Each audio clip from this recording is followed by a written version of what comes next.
देखिए, माननीय प्रधानमंत्री श्री नरेंद्र मोदी जी ने जिस तरह से 15 अगस्त को जो लाल किले की प्राचीर से एक घोषणा की थी कि देश की जनता को जीएसटी के माध्यम से उसकी दरों में कटौती करके हम राहत देने का काम करेंगे। तो माननीय हमारी जो वित्त मंत्री हैं श्रीमती निर्मला सीतारमण जी ने जीएसटी काउंसिल की बैठक के बाद 20 दिन के अंदर अंदर माननीय प्रधानमंत्री जी की घोषणा को पूरा करने का काम किया और जीएसटी की जो दर है उसमें कटौती करने का काम किया।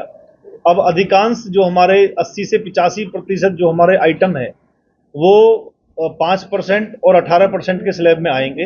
12% और 28% का जो स्लैब है उसको खत्म करने का काम किया है और 40% के स्लैब में गुटखा, पान, तंबाकू, बीड़ी, सिगरेट, इस तरह की चीज़ों को मुश्किल से 8-10 आइटम ऐसे हैं जिनको 40% स्लैब में जो विशेष स्लैब बना के रखा गया है।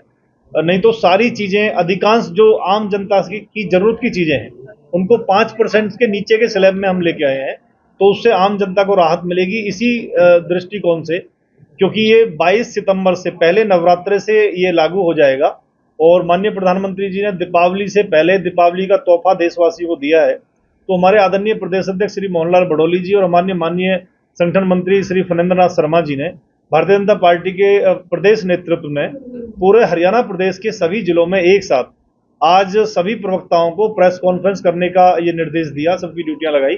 मेरी ड्यूटी फरीदाबाद में लगी है, तो आज हमारे जिला के जो मीडिया प्रमुख है श्री विनोद जी और हमारे महामंत्री और हमारे जो जिले के हमारे जो प्रवक्ता हैं, हम सब ने मिलकर के ये प्रेस वार्ता को इसलिए आज यहाँ किया है। देखिए, सबसे बड़ी बात है कि 2014 से पहले जब हमारी सरकार थी तो कांग्रेस पार्टी के शासनकाल के अंदर जो टैक्स का सिस्टम था वो बड़ा जटिल था। कई तरह के टैक्स लगते थे उस समय, और वो सारे टैक्स मिला के हम बात करें, जो अलग अलग टैक्स लगते थे सबको मिला के बात करें तो 30 से 40% का स्लैब उन टैक्सों का पहुंचता था। उन सबको आसान करके हमारी सरकार ने 2017 में हम जीएसटी लेके आए, जिसमें हमने टैक्स के 4 स्लैब बनाए। उन 4 स्लैब के हिसाब से जो आम जनता से जुड़ी चीजें थी, अधिकांश चीजों को हमने 5% में रखा था, कुछ को 12% में भी रखा था, कुछ को 18% में रखा था, और फिर जो ज्यादा जो लग्जरी चीजें थी उनको हमने 28% के स्लैब में रखा था।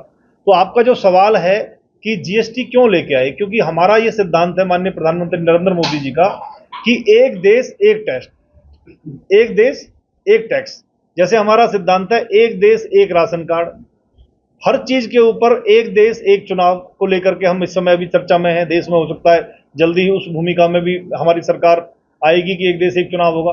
तो जब भारत एक है तो उसके अंदर टैक्स प्रणाली एक होना चाहिए। कांग्रेस शासन काल में अलग अलग राज्यों के अंदर अलग अलग टैक्स थे, एक दूसरे से राज्य में एंट्री करने के ऊपर भी वो लोग टैक्स लेते थे, और मैंने जैसे आपको बताया लगभग 40% तक उनका टैक्स पहुंचता था। मैं उदाहरण के तौर पे आपको बताऊं तो सीमेंट जो सबसे जरूरी चीज है, कांग्रेस सरकार में 29% उस पर टैक्स था। आज ये टीवी है, फ्रिज है, कूलर है, 31% कांग्रेस सरकार में इस पर टैक्स था। जो किसानों से जुड़े हमारे आइटम है, चाहे वो ट्रैक्टर है, अन्य है, 14% उस पर टैक्स था, हम उसको 5% के स्लैब में लेके आए हैं। तो हर चीज के ऊपर मैं आपको बता सकता हूं, क्योंकि मेरा तो यही काम है पार्टी प्रवक्ता के नाते, कि कांग्रेस सरकार के अंदर जो 2014 से पहले टैक्स सिस्टम था वो जटिल भी था। और राजस्व की मैं अगर बात करूं तो 1.78 लाख करोड़ रुपए का राजस्व इस महीने हुआ है। इस समय जो जीएसटी से राजस्व सरकार को प्राप्त हुआ है वो लगभग 2.25 लाख करोड़ रुपए का हुआ है, और 2014 से पहले जो राजस्व मिलता था वो मुश्किल से 60-70 हजार करोड़ रुपए का मिलता था। तो एक तो हमारा राजस्व बढ़ा है, इससे जनता को राहत मिली है, और टैक्स का जो सिस्टम है वो पूरी तरह से पारदर्शी हुआ है, सिस्टमेटिक तरीके से हुआ है, क्लियर हुआ है।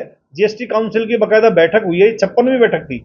जिस जीएसटी काउंसिल की बैठक में निर्णय हुआ वो 56वीं बैठक थी। तो लगातार बैठकें होती हैं और इसमें विपक्ष के भी मुख्यमंत्री हैं, सब लोग मिलकर के निर्णय लेते हैं। जनता के हित में जो फैसला होता है वो सब लोग मिलकर करते हैं।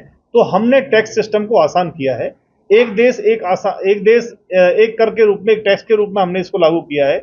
इसीलिए हमने जीएसटी के अंदर जो हम इसको 2017 में लेके आए, सबसे चर्चा करने के बाद लेके आए। कांग्रेस सरकार भी चाहती थी इसको लाना। मैं आपको बड़ी गंभीरता से एक बात बताऊं कि कांग्रेस पार्टी भी चाहती थी कि जीएसटी जैसा कोई एक सिस्टम हो जो पूरे देश में एक देश एक चुनाव के तर्ज पे, जैसे उस समय चुनाव भी एक साथ होते थे कांग्रेस सरकार के शासनकाल में। ये तो बाद में जब इंदिरा गांधी जी ने सरकारों को गिराना शुरू किया तो चुनाव अलग अलग होने शुरू हो गए। तो ये लोग भी चाहते थे कि देश के अंदर एक साथ एक कर लगे, एक टैक्स लगे, लेकिन ये लोग, इनकी इच्छा शक्ति नहीं थी और इनकी राज्य सरकार, इनकी केंद्र सरकार को कुछ मानती नहीं थी, और उस समय ये लोग कर नहीं पाए। इसलिए हमने करा है और जनता को राहत देने का काम किया है। 1 लाख करोड़ रुपए का फायदा अगर जनता को मिल रहा है और ये लगभग आपको आप मान के चलिए कि लगातार एक लाख करोड़ रुपए का फायदा जनता को मिल रहा है। तो जो आप बता रहे हैं राजस्व में कितना फायदा हम नीचे बांट रहे हैं, 1 लाख करोड़ रुपए के जनता और उद्योगपतियों को फायदा का मतलब है कि केंद्र सरकार ने अपना जो रेवेन्यू था, जो राजस्व था, उसको 1 लाख करोड़ रुपए खुद ना लेकर के जनता को और उद्योगपतियों को देने का काम किया है।